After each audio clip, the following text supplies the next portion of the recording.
I've seen I this don't know many exactly. times. The first Yeah. time that I watched it, um, I, I had like I had a friend over and we put it on, but we were both like really high on ecstasy. And Whoa. we got to the point, I think I was like 15 or something, I don't remember. We got to the point where it gets to the opening credits, and we were so confused that we were just like, I guess we're too high and shut it off. But in reality, it's like everyone's confused at that moment because Yeah, supposed to. yeah, it reveals what the story is as it's going, but we like second guessed ourselves. It was kind of a weird thing. So I always have that like bizarre memory of that associated with this film.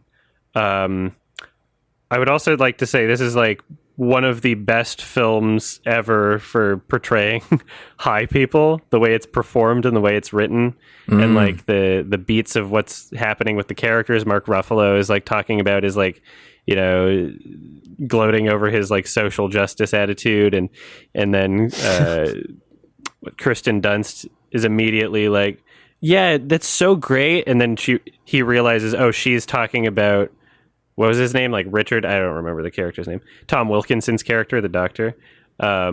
She's like, oh yeah, that's why he's so great. And he's like, oh, and he's immediately disappointed as he's realizing that she's talking about something different, but he never communicates that to her. And they're both kind of like in this weird, like their own little world, just like high people. And it was just, yeah, the way that they perform it. Yeah, and the way she like freaks out when when she finds out the doctor's coming. I want him to see me high. Yeah.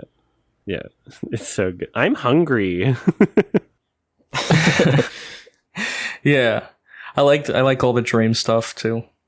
I have a friend named Joe, who I've known for a long time in my life, and he looks and acts and dresses exactly like Joel, and their name is one letter off. And it was just like, yeah, I associate him with the character so much, and he's like gone through so like when I first showed him this movie, I think it was just after or just before, like he had like a really bad breakup with some like weird girl too. It was like so weird, the fact, yeah, there's all this like real life shit, but he loved the movie. Obviously, it was like